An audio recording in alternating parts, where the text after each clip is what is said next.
Hi friends, welcome back to my channel. ಇವತ್ತಿನ ವೀಡಿಯೋದಲ್ಲಿ one pot recipe ಮಾಡೋದು ಹೇಗೆ ಅಂತ ತೋರಿಸ್ಕೊಡ್ತಾ ಇದ್ದೀನಿ. ಒಂದು ಕುಕ್ಕರ್ ಇಟ್ಬಿಟ್ಟು 2 ಟೀ ಸ್ಪೂನ್ ಆಯಿಲ್ ಹಾಕಿ ಒಗ್ಗರಣೆಗೆ ಸಾಸಿವೆ, ಕಡಲೆಕಾಯಿ ಬೀಜ, ಗೋಡಂಬಿ, ಸ್ವಲ್ಪ ಈರುಳ್ಳಿ, ಸ್ವಲ್ಪ ಟೊಮೆಟೊ, ಕರ್ಬೇವಿನ ಸೊಪ್ಪು. ಈರುಳ್ಳಿ ಟೊಮೆಟೊ ಮೆತ್ತಗಾದ್ಮೇಲೆ ತರಕಾರಿ ಸೇರಿಸ್ಬೇಕು. ತರಕಾರಿ ಯಾವುದಾದ್ರೂ ಬಳಸ್ಬೋದು. ನಾನಿಲ್ಲಿ ಕಲರ್ಫುಲ್ ಆಗಿರುವಂಥ ಕ್ಯಾಪ್ಸಿಕಮ್ಮು, ಬೀನ್ಸು, ಕ್ಯಾರೆಟು, ಆಲೂಗೆಡ್ಡೆ ಎಲ್ಲ ಹಾಕಿದ್ದೀನಿ. ಮಸಾಲಾಗೆ ಧನಿಯಾ ಪುಡಿ, ಅಚ್ಕಾರದ ಪುಡಿ, ಅರ್ಧ ಟೀ ಸ್ಪೂನ್ ಅರಿಶಿನ ಪುಡಿ, ಧನಿಯಾ ಪುಡಿ, ಅಚ್ಕಾರದ ಪುಡಿ 1 ಸ್ಪೂನ್ ಬಳಸಿದ್ದೀನಿ. ರುಚಿಗೆ ತಕ್ಕಷ್ಟು ಉಪ್ಪು, 1 ಪಾವು ರಾಜಮುಡಿ ಅಕ್ಕಿನ ಕ್ಲೀನಾಗಿ ತೊಳೆದು 10 ನಿಮಿಷಕ್ಕೆ ಮುಂಚೆ ನೆನೆಸಿದ್ದೀನಿ. ಅದಕ್ಕೆ 3/4 ಪಾವಷ್ಟು ತೊಗರಿಬೇಳೆ ಹಾಕಿದ್ದೀನಿ. ಸಣ್ಣ ನೆಲ್ಲಿಕಾಯಿ ಸೈಜ್ ಹುಣಸೆಹಣ್ಣು ನೆನೆಸಿ ರಸ ಹಾಕ್ತಾಯಿದ್ದೀನಿ. ಇಲ್ಲಿ ಎಲ್ಲ ಒಟ್ಟಿಗೆ ಸೇರಿಸಿ ಮಾಡೋದ್ರಿಂದ ಇದನ್ನು ಒನ್ ಪಾಟ್ ರೆಸಿಪಿ ಅಂತಾರೆ. 1:5 ಮೆಜರ್ಮೆಂಟಲ್ಲಿ ನೀರು ಹಾಕಬೇಕು. 1 ಪಾವು ರಾಜಮುಡಿ ಅಕ್ಕಿ ತೊಗೊಂಡಿದ್ರೆ 5 ಪಾವಷ್ಟು ನೀರು ಹಾಕಬೇಕಾಗತ್ತೆ. ಅದರಿಂದ ಹೇಳಿದ್ದು 1:5 ಅಂತ.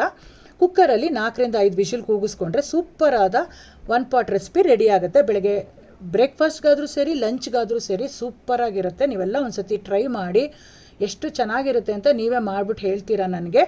ಅಲಂಕಾರಕ್ಕೆ ಕೊತ್ತಂಬರಿ ಸೊಪ್ಪನ್ನು ಹಾಕಿ 1 ಸ್ಪೂನ್ ತುಪ್ಪ ಮೇಲೆ ಹಾಕಿ ನೀವು ಸರ್ವ್ ಮಾಡಿದ್ರೆ ಎಲ್ಲರೂ ಇಷ್ಟಪಟ್ಟು ತಿಂತಾರೆ. ಸೂಪರಾಗಿರುತ್ತೆ. ಎಲ್ಲರೂ ಟ್ರೈ ಮಾಡಿ ಫ್ರೆಂಡ್ಸ್. Take care. ಬಾಯ್.